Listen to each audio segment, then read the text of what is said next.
Some big updates on the future of the Menendez brothers. Will they get a new trial? Will they be resentenced? Will they stay in prison for the rest of their lives? We will be finding out very soon, much sooner than we previously thought.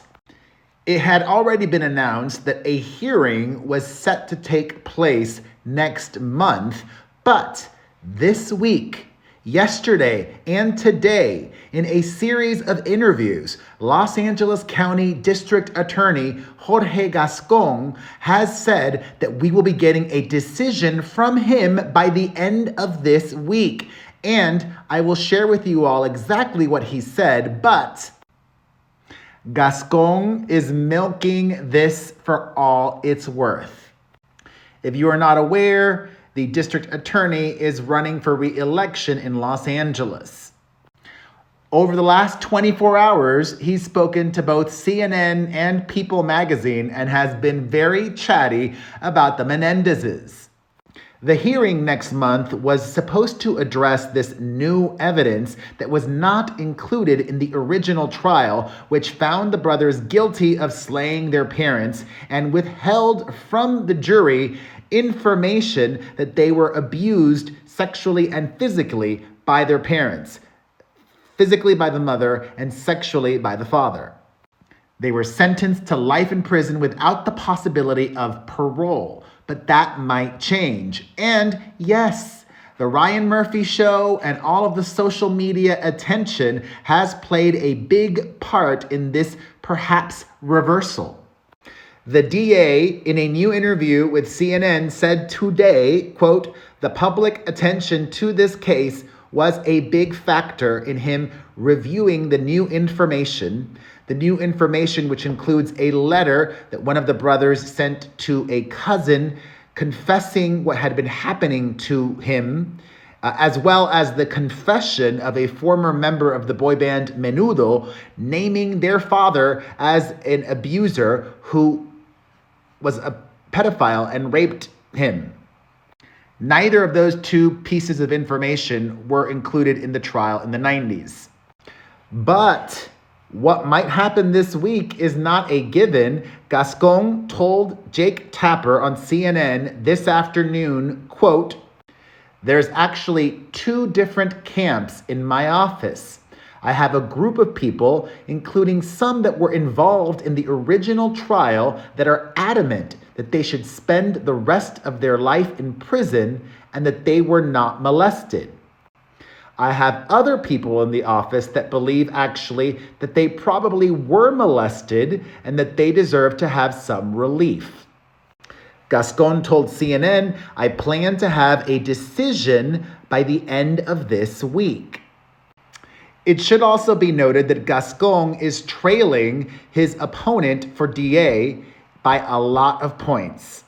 And just a few days ago, he told ABC News about the Menendez brothers, quote, "Given the totality of the circumstances, I don't think they deserve to be in prison until they die."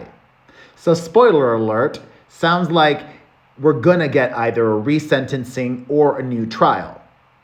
Additionally, yesterday, Gascon told People magazine, "Based on everything that I know, I don't believe that they are a danger to society." He adds, "Quite frankly, they probably haven't been for a very long time, if they ever were. I think this is not like they were going around killing people or robbing people on the street." But Gascon will not be making this decision by himself. He will make a decision by the end of this week, but not until he speaks to the office's habeas and resentencing units.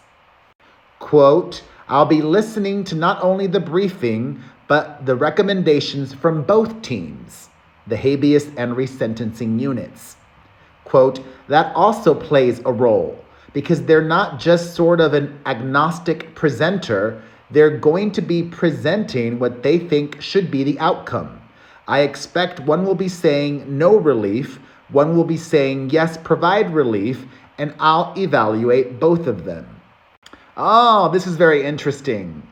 While Gascon can issue a recommendation on resentencing, a judge will ultimately make the final decision. Hence, the hearing for next month, end of November. Gascon says, if in fact they have rehabilitated, as is being alleged, and we're reviewing all of that, they have been in prison for almost 35 years. 35 years is a long time to be in prison, and especially when you look at the circumstances behind this case. It just seems to me that at some point there has to be a place for redemption and rehabilitation. But again, whether I believe that they should or shouldn't be in prison the rest of their life, it's not necessarily what is going to alter my final decision. My final decision is going to be really evaluating the law. Also, Gascon says that though people in his office have met with family members of the Menendezes, quote, I personally am not talking to anyone. So he has not met with the family members, many of whom are supportive of a release, but not all. Gascon says that his office has a moral and ethical obligation to review all of this new information and to determine if such evidence could have swayed jurors away from first-degree murder convictions back in the 90s. And hello, I think the obvious answer to that is yes. That information, I believe, would have given a different either outcome or a different sentencing, right? What do you think? This is a lot to digest. Let me know your thoughts in the comments.